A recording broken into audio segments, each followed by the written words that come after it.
Hi friends, എല്ലാവർക്കും പുതിയൊരു വീഡിയോയിലേക്ക് സ്വാഗതം. DLED അഡ്മിഷൻ 2024 ബന്ധപ്പെട്ടൊരു അപ്ഡേഷനാണ് ഈ ഒരു വീഡിയോയിൽ പറയുന്നത്. ആദ്യം തന്നെ പത്തനംതിട്ട ജില്ലയുടെ ഫൈനൽ റാങ്ക് ലിസ്റ്റ് പ്രസിദ്ധീകരിച്ചു എന്നാണ് നമുക്ക് മനസ്സിലാക്കാൻ സാധിക്കുന്നത്. പത്തനംതിട്ട ജില്ലയുടെ DD ഓഫീസിലെ നോട്ടീസ് ബോർഡിലാണ് പ്രസിദ്ധീകരിച്ചിരിക്കുന്നത്. നോർമലി അങ്ങനെ എല്ലാ വർഷവും നോട്ടീസ് ബോർഡിൽ തന്നെയാണ് വരാറുള്ളത്. അപ്പോൾ നമുക്ക് ഇൻ്റർവ്യൂ ഡേറ്റ് ഇപ്പോൾ കിട്ടിയിരിക്കുന്ന അപ്ഡേഷൻ പ്രകാരം 14-ാം തീയതി ഇൻ്റർവ്യൂ നടക്കുമെന്നാണ് നമുക്ക് അറിയാൻ സാധിച്ചിരിക്കുന്നത്. അപ്പോൾ സാധാരണയായിട്ട് എല്ലാവർക്കും അവർ ഇൻ്റർവ്യൂ കാർഡ് അയക്കാറുണ്ട്. അപ്പോൾ ഇത് കിട്ടിയിട്ടുണ്ടാവും നിങ്ങൾക്ക്. അപ്പോൾ നിങ്ങൾ അഥവാ കിട്ടിയിട്ടില്ലാത്തവരാണെങ്കിൽ DD ഓഫീസിൽ വിളിച്ചിട്ട് നിങ്ങൾ ആ ഒരു ഡേറ്റ് കൺഫേം ചെയ്യുക. ഈ ഡേറ്റ് തന്നെയാണോ എന്നുള്ളത് നിങ്ങൾ കൺഫേം ചെയ്യേണ്ടതാണ്. അപ്പോൾ ഇത്രയുമാണ് പത്തനംതിട്ട ജില്ലയുടെ ആ ഒരു അപ്ഡേഷൻ നമുക്ക് കിട്ടിയിരിക്കുന്നത്. ഇനി അടുത്തത് പറയുന്നത് എറണാകുളം ജില്ലയുടെ അപ്ഡേഷനാണ്. കഴിഞ്ഞ ദിവസം എറണാകുളം DD ഓഫീസിൽ കോൺടാക്ട് ചെയ്തപ്പോൾ നമുക്ക് അറിയാൻ സാധിച്ചത് സയൻസിൻ്റെ ഫൈനൽ റാങ്ക് ലിസ്റ്റ് അവിടെ എത്തിയിട്ടുണ്ടെന്നാണ്. കൊമേഴ്സ് ആൻഡ് ഹ്യൂമാനിറ്റീസിൻ്റെ വന്നിട്ടില്ലെന്നാണ് കഴിഞ്ഞ ദിവസം അറിയാൻ സാധിച്ചത്. ഇനി ഇന്നത് വന്നിട്ടുണ്ടോ നമുക്ക് അറിയില്ല.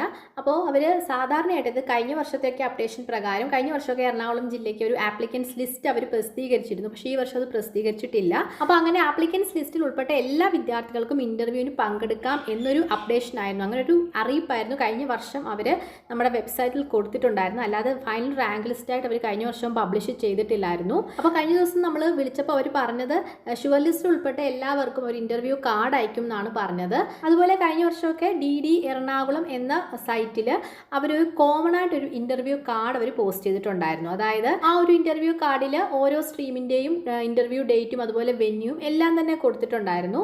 അപ്പോൾ അങ്ങനെ കോമൺ ആയിട്ടും ഈ വർഷവും ഇൻ്റർവ്യൂ കാർഡ് അവർ വെബ്സൈറ്റിൽ തന്നെ പബ്ലിഷ് ചെയ്യും നമുക്ക് പ്രതീക്ഷിക്കാം. ജസ്റ്റ് ആ ഒരു ഇൻ്റർവ്യൂ കാർഡ് കാണിക്കാം. ഈ കാണിക്കുന്നത് കഴിഞ്ഞ വർഷത്തെ ഇൻ്റർവ്യൂ മെമ്മോയാണ്, ഈ വർഷത്തെ അല്ല.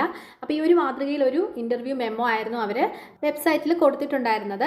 ഈ വർഷവും ചിലപ്പോൾ ഇതുപോലൊരു ഇൻ്റർവ്യൂ മെമ്മോ വരാൻ സാധ്യതയുണ്ട്. പക്ഷേ ഫൈനൽ റാങ്ക് ലിസ്റ്റായിട്ട് പ്രസിദ്ധീകരിക്കില്ല എന്നാണ് നമുക്ക് DD ഓഫീസിൽ നിന്ന് കിട്ടിയൊരു ഇൻഫർമേഷൻ. ഇനി അഥവാ വരികയാണെങ്കിൽ ഫൈനൽ റാങ്ക് ലിസ്റ്റ് വരികയാണെങ്കിൽ നിങ്ങൾക്ക് ആ ഒരു അപ്ഡേഷൻ നൽകുന്നതായിരിക്കും. അപ്പോൾ ഇത്രയുമാണ് എറണാകുളം ജില്ലയുടെ അപ്ഡേഷൻ വരുന്നത്. ഇനിയും പറയാനുള്ളത് തൃശ്ശൂരും ആലപ്പുഴ ജില്ലയുമാണ്. മുൻ വർഷങ്ങളിലെല്ലാം തന്നെ ഈ രണ്ട് ജില്ലകളിലും വെബ്സൈറ്റിൽ റാങ്ക് ലിസ്റ്റ് പ്രസിദ്ധീകരിച്ചിരുന്നില്ല. DD ഓഫീസിലെ നോട്ടീസ് ബോർഡിലായിരുന്നു റാങ്ക് ലിസ്റ്റ് പ്രസിദ്ധീകരിച്ചിരുന്നത്. അപ്പോൾ ഈ രണ്ട് ജില്ലകളിലും റാങ്ക് ലിസ്റ്റ് വരുമ്പോൾ ആ ഒരു അപ്ഡേഷൻ കിട്ടുകയാണെങ്കിൽ ഞാൻ ഈ ഒരു ചാനലിലൂടെ അത് അറിയിക്കുന്നതായിരിക്കും.